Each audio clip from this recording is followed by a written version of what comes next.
Pagdako na ako, abi na ako, basta maningkamot lang ko, okay na ang kinabuhi. Pero pag abot sa reality, pa-realize nimo, so dahil mo uswag na mayroon ang opportunities. Every day, murag parehas na lang ang tanan. Trabaho, bills, guna-una sa future. Antod sa, nagsugod ko guna-una og abroad. And then one day, nakadesisyon ko, muhawa ko sa Pilipinas. Dili tungod kay gikapoy ko sa mong balay, kundi tungod kay gusto ko mas maayong future. Something to the pit.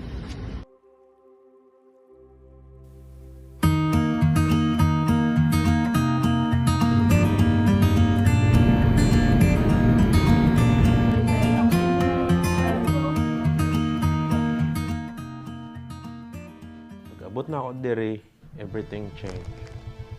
Mas bugnaw ang buntag, mas lisod ang trabaho, ug mas mingaw ang kinabuhi. Diri na ako na-realize unsa gid ka bugat ang magsugod og balik bisan sa zero. Pero kadugayan, anad ra ko.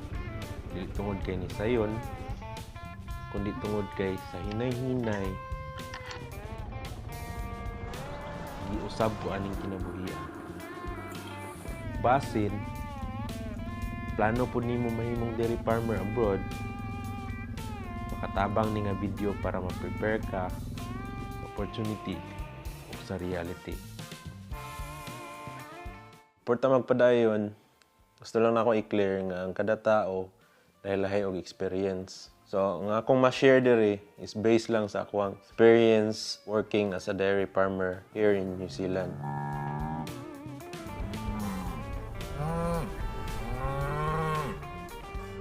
Sa una, abi na ko, once makadesisyon na ka, okay na tanan. Pero dira pa di ay magsugod ang pinakalisod nga part. Kay kung first time nimo ni, murag wala pagig kay idea asa magsugod. Murag wa gid kay idea og unsay buhaton, unsa duulan, unsa nga visa, legit ba ni nga agency, ug kaya ba gid nimo ni? Ug honestly, makalibog gid siya sa sugod. Usa sa pinaka-common nga pangutana kay saon man kung walay experience. Kung college graduate ka pero wala kay farm experience, ayaw dayon huna-una nga imposible. Kay naa man gyapon yung mga employers nga mas tan-awon imong attitude, communication ug willingness makat-on. Especially kung willing ka magsugod sa ubos. Kay ang reality ani, dili tanan maka-abroad hayahay sa trabaho. O kung high school graduate ka, pero naka-experience, kayo na nga advantage. Kaysa dairy farming, aktual nga kabalo sa trabaho. Naka-disiplina, consistency, ug kusog sa lawas, maugid na ang kinahanglan. O kung zero experience gid ka, ayaw ka discourage. Kay daghan pug kayo nga nagsugod, nga walay kahibaw. Tanan man pod sugod as a beginner. Importante lang gyud nga willing ka makat-on ug willing ka mo adjust. Ug sa tinuod, dili lang New Zealand ang atoang destination. Dagan pa other countries like Japan, Canada, Australia, Ireland nga nag-hire og dairy farmers. So ani mong waton, either kuha ka og training, kuha in situ certificate, usahay ang first country nimo abroad, dili di ay mao imuhang final destination. Stepping stone ra di siya para sa mas dako nga opportunity. Sa ako nga part, aside sa college graduate ko, nagkuha po ko experience sa lokal sa San Roque Dairy Farm. So kung naana ka experience or na-assess na nimo imong kaugalingon nga kaya na nimo mag-apply, diha na din ka mangita og agency. Then sila na dayon mo guide sa imuha kung unsa imong mga additional requirements. Ug every pathway like student visa o working visa, lahi na siya og requirements, lahi po og gasto. So, importante gyud nga mag-research, mangutana, ug dili-dali magpailad. So, kinahanglan gyud nga makasabot kag instructions. Kaysa farm, split second lang masayop ka og palo sa instructions, na tendency nga dako kayo og damage. Delikado gid kaayo nga dili mo magkasinabot sa imong amo or sa imong kauban. Ug isa pa, physical gid nga trabaho. Night times nga kapoy kaayo ka, pero kinahanglan gyapon ka mo bangon. Kaya mga baka dili na magulat sa tua kung kano sa atang nga ready. Naa na sila ginasunod nga routine time nga milkingan sila. So, diri sa New Zealand, kaduha may mag-milking alas 5 sa buntag ug alas 2 sa hapon.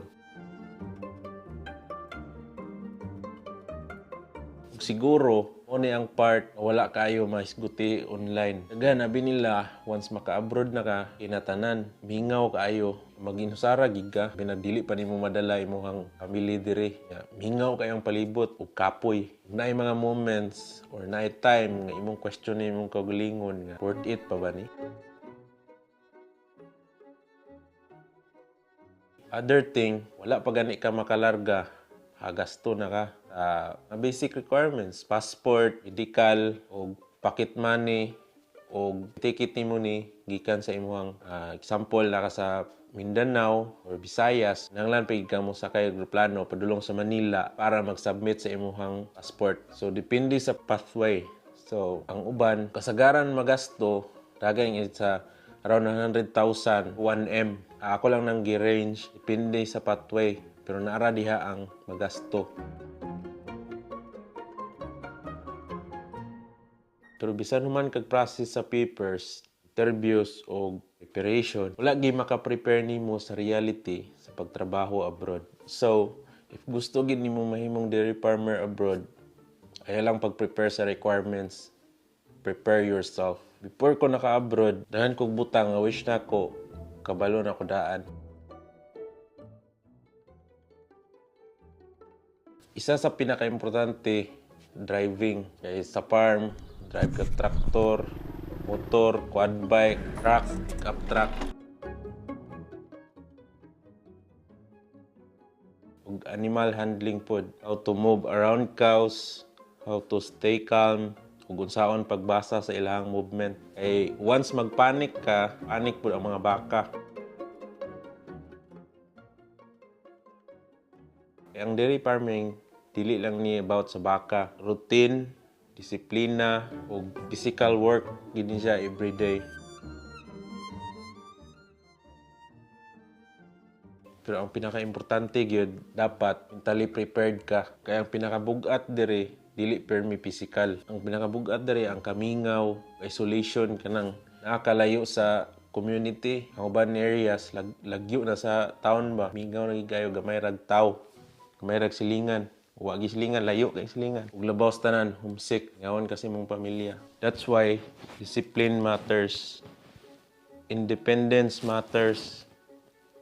And learning how to be alone matters. Ayaw ni dalia. Ayaw ni dalia. Hinahinay lang og adapt. Part na po ni sa imong pag-training. Volunteer ka sa mga farms locally diha sa Pilipinas. Because if you prepare the right way, dairy farming abroad can genuinely change your life.